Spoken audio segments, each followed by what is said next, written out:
Assalamualaikum warahmatullahi wabarakatuh. Bismillahirrahmanirrahim. Nahmaduka ya ghafuru ya syakuru wa salli wa sallim barik ala sayyidina maulana Muhammadin wa ala alihi wa sahbihi asma'in amma ba'du. Teng ngersa para habaib, para ulama sedanten ingkang kula hormati, wabil khusus teng pernah Pakde kawula Ki Haji Muhammad Idris Hamid ingkang sangat berjasa tadi menyelamatkan para pejabat diaturi teng dalam kalian Pakde Idris kersane mboten diamu Pak Sukron niku tak anggap prestasi terbaik di hal ini. Terus kula siap jadi korban ngajak Mas Sama kalian Mas Aziz sing ben diamuk ben ono. Alhamdulillah wau diseneni kena khitab nahi mungkar sing kereng. Terus kula niku kadang-kadang nggih saged kereng, tapi kereng kula niku sisi ilmiah.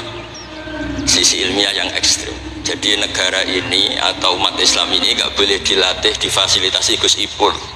Nanti agama ini menjadi bergantung wali napa kota. Saya ingin agama seperti zaman Pak Hamid, izul mu'min qiyamuhu billail, atau syaraful mu'min qiyamuhu billail wa izuhu istighna'uhu anin nas. Terus sing terkos dan tentang mriki nak bengi tahajud terus yakin sujud itu kenangan terbaik, aset terbaik. Sehingga jenengan ra perlu hasud, aku ra wali kota, aku ra gede, aku ra mubalek populer, karena sudah punya nikmat sing khairan minad dunya wa ma fiha. Terus mengke Menteri Keuangan gitu kepenak, Menteri waktu Saum Masana sih kepenak. Mereka buatan dituntut macam-macam. Orang asik dengan tahajud, dengan sujud. Tapi kalau masyarakat kita ada asik dengan tahajud, ya asik dengan sujud. Penggawean ini demo nuntut pemerintah. Terus solusi bangsa ini tidak sekedar pemerintah itu baik, pemimpin itu baik, tapi rakyat juga baik. Kalau nate matur tenggi hasib, putranipun bawa. Kebaikan konsensus itu dimulai dari kita. Misalnya barokahnya orang Indonesia itu sholat. Itu banyak orang yang punya anak cantik itu dilamar orang kaya tidak mau, hanya karena yang kaya raya ini tidak sholat. Padahal kalau nikah sama orang kaya ekonominya selesai. Padahal miskin sekali. Jadi rakyat itu pun heroik Gusipul. Demi cari mantu yang sholat itu direwangi, di mantu marat santri mergo sholat. Sing lamar juga boten sholat. Nah kalau rakyat sudah punya konsensus gitu, mereka tidak akan milih pemimpin yang terkenal tidak sholat, apapun baiknya sosialnya. Sehingga tolok ukur kebenaran ini menjadi tolok ukur politik juga. Kan nggak mungkin masyarakat yang sholat terus nganggap pemimpin yang baik itu yang tidak sholat. Masyarakat kita anti zina, anti prostitusi, karena itu fahisyah. Sehingga juga tidak milih pemimpin yang punya perilaku seperti itu. Masyarakat kita humanis, menghormati hak-hak orang lain, hak buruh, juga tidak akan milih pemimpin yang jahat, yang sadis, yang macam-macam. Nah nilai bersama ini yang coba kita bangun. Raudawe Pak Sukron bikin sakofa Islamiyah, sehingga ini dimulai dari kita. Kemudian barokahnya ilmu. Kalau kita sudah senang sujud, saya punya banyak hadis, diantara dijelaskan setan itu paling menangis kalau melihat orang mukmin sujud. Kata setan itu, gara-gara sujud saya dikeluarkan dari surga karena menolak sujud tadi. Kalau niku Mbak Idris nanti tentang beberapa daerah yang luar biasa susahnya. Niku barokah buatan bergantung wali kota Pak Ibu. Kalau dari kiai gede paling nyesal itu satu. Kiai kecil itu di daerah-daerah tertinggal itu mendirikan masjid. Kiai nak pun gede kados kula diundang ning masjid disangoni kas masjid. Oh niku nyesal kula teng Pangeran Montek amen. Sing kiai cilik melarat muassisul masjid, banil masjid, sing kadang kiai gede kados kula disangoni dhuwit kotak masjid. Lha sing kiai cilik iku gawe masjid, sing kiai gede entuk kok masjid. Itu barokahnya ilmu, saya bisa istighfar. Kalau saya tidak punya ilmu seperti itu, tidak punya ilmu waras seperti itu, mungkin bangga. Untuk sanggup kok kotak masjid itu bangga. Jadi saya mohon dilatih. Keilmuan itu dilatih, sehingga barokahnya itu juga nura yamsi bihi finnas. Allah tidak ngendikan nura yamsi fil madaris wala fil muasasa wala fil masajid, tapi yamsi bihi finnas. Teman-teman kita yang di Taiwan, di Amerika, di Eropa itu di Indonesia dilatih sujud, dan sujud itu jadi kebutuhan. Mereka mahasiswa, mereka pekerja, mereka pejabat. Kepikiran kalau di Korea ada masjid, di Amerika ada masjid, di Eropa bikin masjid, bikin komunitas pendidikan. Itu kalau dari awal dilatih mendapat, tidak akan jadi, karena dilatih nunggu proposal. Tapi barokahnya mereka dari pikirannya sendiri, Nura Yamsi bihi finnas, teman-teman pekerja itu urunan terus bikin apa? Masjid, bikin pendidikan. Ya, terus target kula ya, target saya itu kepengen yang Islam itu punya Nura Yamsi bihi finnas. Mereka tersiksa kalau di komunitasnya itu tidak ada tempat sujud. Jangan dilatih, kalau menurut saya jangan dilatih dengan kebesaran-kebesaran itu. Monggo lah kita menikmati tadi ada istilah wali masyhur, ulama terkenal itu buat orang Islam supaya dapat pahala. Piro-piro ngidolakno wali, boten ngidolakno penyanyi dangdut ngoten mawon. Tapi secara hitung-hitungan keilmuan, seolah lagi hitung-hitungan apa? Keilmuan kita ngitung. Kalau semua orang Islam afrodul muslimin gada semangat bikin sujud, akhirnya pertama ada tempat sujud di Korea itu yang bikin anak-anak TKI, di Taiwan, di beberapa negara Eropa, bahkan di Amerika pertama yang bawa Islam itu kebanyakan juga orang imigran, punya kebutuhan sujud bikin masjid. Padahal zaman itu belum mungkin, secara hukum negara Amerika masih imigran gelap, lama-lama jadi orang terpelajar, lama-lama bahkan jadi yang senator macam-macam. Itu dimulai dari Nura Yamsi bi finnas, bukan dimulai dari kebesaran. Lalu kalau saja nih rada susah, jadi gede nih susah ya, wow, takut saya tidak punya kecakapan lagi bina sing Nura Yamsi bihi napa finnas. Bapak kula nu akrab sangat kalian Pak Hamid, karena Pak Hamid sepupu bahasa itu. Di antara dawuh yang diingat-ingat itu, Nur aku soleh-solehku dhewe kok terus wong sering ngekeki dhuwit. Maksudnya saya soleh-solehnya sendiri untuk taqarrub ila Allah, kok orang ngasih fasilitas napa duniawi. Makanya terus beliau sakho sekali, karena itu menghilangkan hisab. Jadi itu satu-satunya cara untuk menghilangkan apa? Hisab. Kan kita soleh itu inginnya dapat pahala di akhirat, tapi di Indonesia itu baik, orang soleh pun dapat fasilitas duniawi, menjual kesolehan tuh gampangnya masya Allah, sehingga yang nggak soleh pun pura-pura soleh. Dan itu akhirnya nyuwun sewu jadi materi. Dulu kita nyari ilmu ikhlas, makanya kata Mbak Mun itu jadi santri ikhlas di bang kiai kok sakit ya. Kowe nak dadi santri oke sapa mbok cucuk, tapi nek dadi kiai koyo saingan. Karena kayak rival gitu. Jadi ini kalau rilek-rilek mawon. Terus yang terakhir ini kalau buatan lami-lami, kalau cerita tentang iltidah dan aklian. Dari sekian hitung-hitungan, kalau sering jagongan kalian Mas Sama, Mas Aziz, dari sekian hitung-hitungan itu yang bisa mengawal Islam ila yaumil qiyamah itu adalah logika, iltidah dan aklian kalau kata kitab Fathul Bari. Karena kalau hukum wujubul akli, kalau kita zaman ngaji itu ada wajib akli, itu ketika kita kecewa itu tetap. Misalnya saya didik Mas Aziz dengan gaya sosial, sekali ada orang yang lebih sosial saya ditinggalkan. Saya didik masyarakat, sekali beda pilihan pilpres saya juga ditinggalkan, karena ini urusan sosial. Tapi kalau dididik iltidah dan akliyah, ini kata kitab Fathul Bari, orang itu tidak bisa mengelak, karena cocok tidak cocok, logika itu tidak terbantahkan. Ya tadi saya kemarin ngaji di sini juga cerita, kenapa ada syahidah wa annahu la ilaha illa huwa, satu, wal malaikatu wa ulul ilmi qa'iman bil qist. Kesaksian itu hanya ada tiga, satu kesaksiannya Allah tentu gak tertandingi, kedua kesaksian malaikat karena melihat langsung surga dan neraka, ketiga kesaksian ahlul ilmi. Berarti dari unsur makhluk itu nomor satu itu ahlul ilm, ulul ilm. Imam Amudi ketika ditanya, kenapa kamu bisa yakin kalau Allah itu ada? Ya jawabannya gampang, hadhil makhluqat maujudah. Ini makhluk ini maujud semua. Bagaimana maujudat khalaqahal adam, bagaimana sesuatu yang maujudat kemudian penciptanya adalah nihilisme, sesuatu yang tidak ada. Sehingga Jubair bin Mut'im ini pemikir Arab top, ketika Nabi baca surat Tur, di antara ada ayat am khuliqu min ghairi syai'in, dia langsung Islam. Masa hadil maujudat khalaqahal adam, masa yang maujud diciptakan yang tidak maujud, itu tidak masuk akal. Kemudian ada sulhul Hudaybiyah. Sulhul Hudaybiyah semuanya merugikan Islam, sampai Sayyidina Umar protes, alasna bi Rasulillah alasna alal haqqi wa hum alal batil. Umar itu protes karena di antara perjanjian Hudaybiyah itu kalau orang Islam masuk kafir dibiarkan, kalau orang kafir masuk Islam dikembalikan. Semuanya merugikan Islam, tapi Nabi mau saja. Nabi hanya minta satu hal, ketika sulhul Hudaybiyah nggak ada perang, orang boleh mendiskusikan Islam.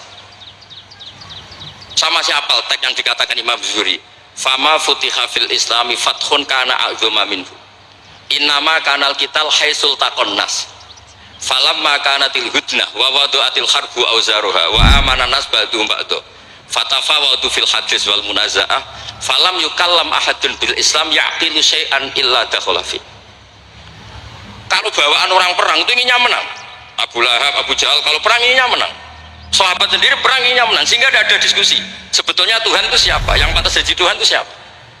Tapi ketika Nabi minta, oke, kita ada perang 10 tahun, oke, semua perjanjian saya rugi gak apa-apa, tapi orang boleh diskusi Islam. Akhirnya dibanding-bandingkan, Abu Jahal bin Muhammad itu bener di, ya bener Muhammad, Abu Jahal biasa bodoh nih.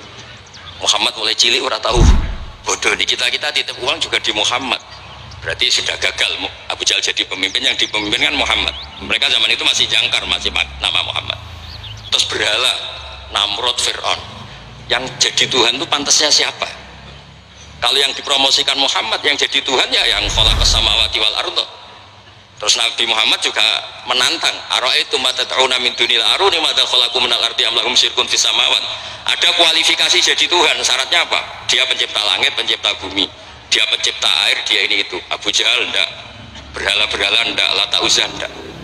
Akhirnya semuanya masuk Islam gara-gara barokahnya nopo? Diskusi.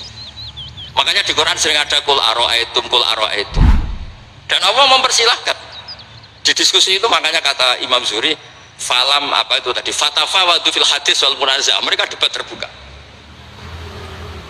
Nah sekarang itu orang harus ngaji seperti ini. Nah kalau iltizatan aklian tadi yang disebut kitab Fathul Bari, jenengan ngaji saya wajibul akli, setelah itu jenengan kecewa dengan saya, entah urusan politik, entah urusan ekonomi, sampai tidak bisa membuang logika anda, itu tidak bisa. Sampai bisa nggak jadi orang komunis, ateisme, nihilisme, terus berpendapat gini, hadil maujudat sabaqohal adam wa kholaqohal adam, ini yang maujudat langit bumi penciptanya adalah ketiadaan. Fakih fayakunul adam yu'athir wa yakhluq, bagaimana sesuatu yang tidak ada kemudian bisa menciptakan. Jadi akhirnya paham nihilisme inilah barokahnya ya kayak Indonesia itu. Kadang di tonggo kiai ini wis kereng rapati sosial, ya tetap Islam. Mereka iso kecewa kiai tapi wong ora iso kecewa mbek napa? Islam. Beda pilpres, beda pilgub, dia tetap Islam. Bahkan orang nyun sewu yang masih suka mabuk, suka main perempuan, itu tidak pindah agama, yang nyun sewu yang tidak melarang itu tetap Islam. Karena logika yang dibangun Islam itu logika sing ma'ruf, logika sing makul, sehingga apapun kecewanya orang Islam. Dan ini pesannya Imam Ibnu Hajar al Asqalani yang nyarai Bukhari, orang Islam itu harus didorong berlatih terus dengan kekuatan iltizatan nopo aklian. Dia punya kenyamanan berpikir, karena agama ini li qaumi ya'qilun li qaumi yatafakkar. Makanya dulu Nabi itu urusan sosial pun tuh Nabi kalau ngendikan itu mesti dilogika. Misalnya begini, ini yang urusan tauhid sudah sering saya jelaskan. Sebelum urusan sosial saya cerita Imam Tauhid. Saya berkali-kali cerita, Imam Amudi itu keramatnya itu karena guru matematika. Saya berkali-kali cerita. Terus kata Allah, silahkan ngajar malaikat saya tentang matematika. Itu malaikat diajarkan. Kenapa saya percaya Allah itu wajibul wujud? Beliau nulis, angka 2, 3 sampai 1 miliar itu nisbatnya ke angka 1 itu nisbatul far'i ilal asli. Semuanya itu dinisbatkan ke angka 1, yang 1 itu dasar, yang lainnya itu far. Angka 1 miliar ya dimulai dari 1, 2, 3 dari 1. Berarti al aslu adalah Allahus somad kul huwa Allahu ahad. Gambar kayak apa ruwetnya juga dimulai dari 1 titik. Nah titik ini nuktatul wujud, maka sirnya bismillah dimulai dari 1 titik. Nah kalau umat ini dilatih begitu, itu mbok kecewa kayak apa tetap Islam. Tapi kalau dilatih penak jadi kiai, sering diundang wali kota disangoni, ono kiai sira disangoni itu serapati Islam. Enak jadi kiai top, sering diundang ning ndi dihormati, kok serapati jadi top itu rapati bangga be Islam. Tapi kalau dilatih iltizam dan akliyah, apapun kondisinya mereka akan nikmati ilmunya sendiri, nikmati akalnya apa? Sendiri. Ada beberapa kasus sosial yang gagal, tapi Nabi bisa mendidik dengan teori iltizam dan akliyah. Ada istaka rojulun, syaka rojulun ila Rasulillah, bapak saya itu nakal sekali ya Rasulullah, sayyul khuluq. Terus bapaknya datang pakai yattaqi walal asoh. Terus Nabi tanya, itu bapak kamu ya? Terus bapaknya, ini orang ini mengadukan kamu itu sayyul khuluq sama anak kamu. Terus kata bapaknya, innahu kana faqiran, innahu kana dhaifan wa ana qawiyyun wa faqiran wa ana ghaniyun walam amna hussein min mali wal yauma ana fakir wa huwa ghaniyun wa ana dhaif wa huwa qawiyyun wa yabkhalu alayya bimali. Niki tiyang anak kula niki riyen ketika kecil kula sugih dekne lemah, kula mampu dia lemah tak urusi. Saniki kula lemah dekne kuat boten ngurusi kula. Terus Nabi ngendikan masame abi adamin madarin wala hajarin illa baka. Semua makhluk itu menangis karena keluhan bapak kamu itu. Terus Nabi ngendikan anta wa maluka li abika. Kamu dan hasil jerih kamu itu juga aset bapak kamu, sehingga jadi hukum fikih. Kalau al-qatil itu walid tidak bisa dikisos. Bahkan hibatul walid ya waladi boleh dirujuk. Pokoknya selalu orang tua punya hukum nopo khusus. Ada kejadian lagi imro'aton melapor ke Nabi. Dilaporkan kalau dia sayyi'atul khuluq. Ibu saya itu sayyi'atul khuluq gini-gini ya Rasulullah. Jawabnya Nabi unik. 5 dalam takun kadzalik khina hamalat katis atasyurin. Kenapa kamu tidak ngomel-ngomel seperti ini ketika dia masih baik? Itu yang mengandung kamu 9 bulan. Tapi innaha sayyi'atul khuluq. 5 dalam takun kadzalik khina ardu'atka haulaini kamilan. Terus tapi innaha sayyi'atul khuluq. 5 dalam takun kadzalik khina sahirat lailaha. Khina sahirat laka lailaha wa khina asma'at laka naharuha. Kenapa kamu tidak ngomong seperti itu ketika kamu masih butuh susunya, butuh binaannya? Sekarang kamu kuat baru ngomong gitu. Terus kata pemuda tadi, lakot jazaituha ya Rasul. Saya sudah membalas itu. Apa balasan kamu? Lakot hajat tuha ala unuki. Dia pernah haji tak gendong. Tapi Nabi ngendikan fawwah ma jazaitaha. Kamu tetap tidak bisa balas jasa ibu kamu.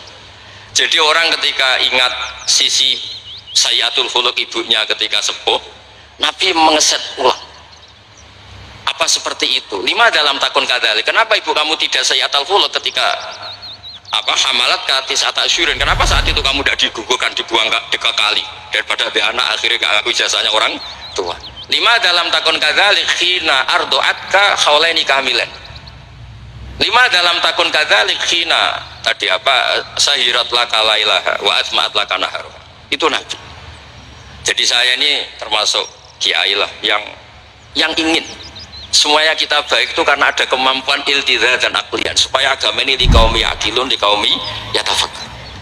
Kalau agama ini dijual dengan isu-isu sosial, itu bahayanya itu orang-orang kecewa. Loh, saya itu akrab sama Gus Bul, belum pernah main ke wali kota, bukan sok-sokan zuhud.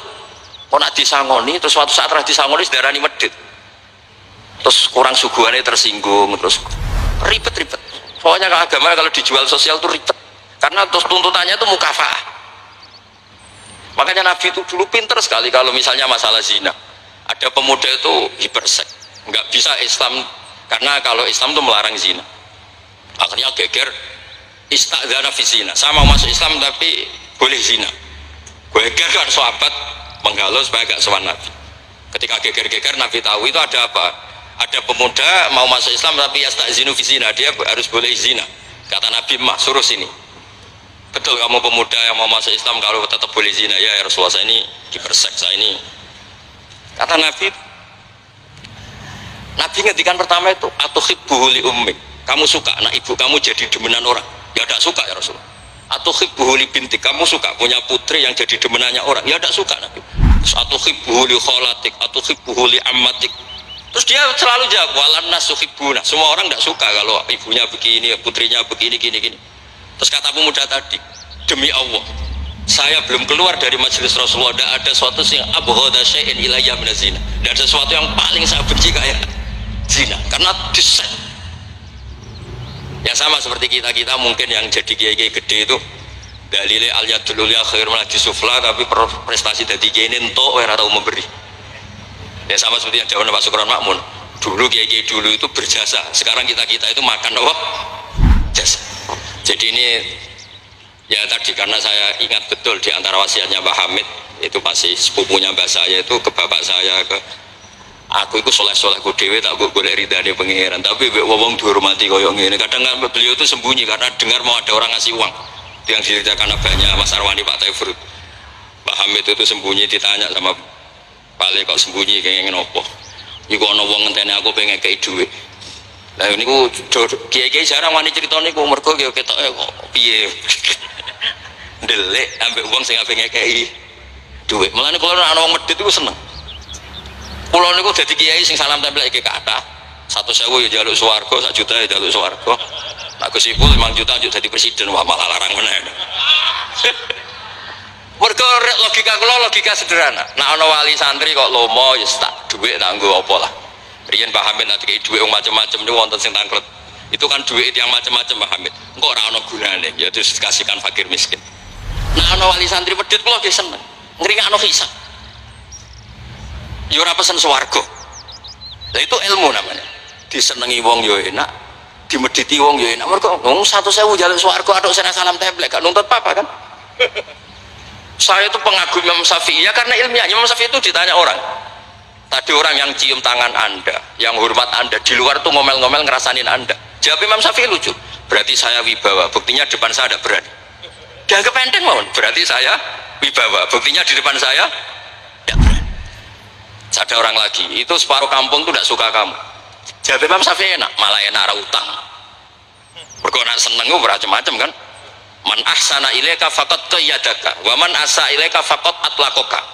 Orang yang baik dengan kamu itu ngikat kamu. Tapi kalau orang yang jelek sama kamu, atlaqaka membebaskan kamu. Kamu naik Alphard gak perlu monggo nak badhe derek, ora cocok. Lewat saja kan. Jadi itu Imam Syafi'i. Jadi dunia itu dianggap enteng saja. Ada seorang Habib alim alama diceritain orang. Dulu saya kaya tuh teman-teman main ke sini, tapi setelah saya jadi kuli pasar gak ada yang main ke sini. Dikandani sama Habib itu malah bagus tuh. Nak kancamu sing sugih tetep nilai kue, malah nonton kue pas dadi pangkul guru pasar. Malah kue isin juga delok-delokan. Jadi monggo sing nampi melarat koncone do mirip malah alhamdulillah. Anak sering dolan malah sampai isin perkara juga delok-delok. Itu ulama dulu. Jadi fenomena sosial itu diamati enteng saja. Makanya kalau sering ngajari, nak bojomu ngamuk sing syukur. Lah kok saged syukur? Malah raja lu blonjo. Nak lagi harmonis malah ngajak ning mall balang malah mahal.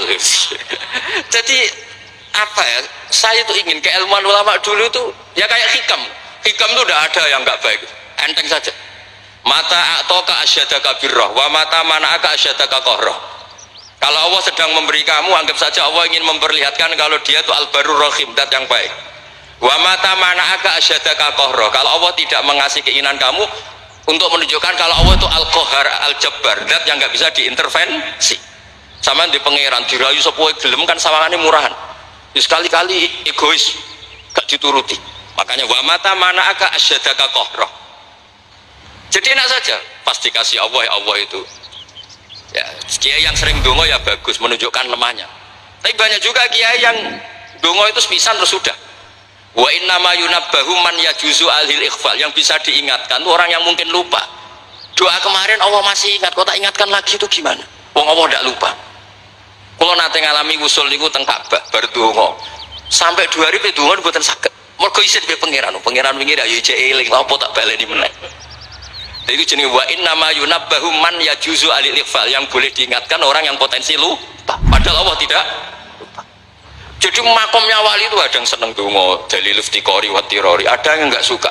Nggak sukanya bukan karena tidak mau doa, karena doa yang kemarin-kemarin sudah dicatat dan Allah tidak akan apa? Lupa.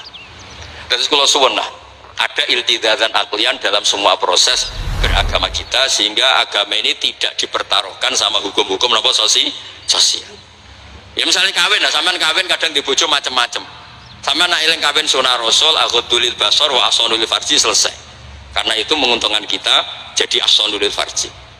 Bisa mengekang kita dari zina. Tapi kalau sampean kawin, nak bojone ramah seneng, nak bojone sayang seneng.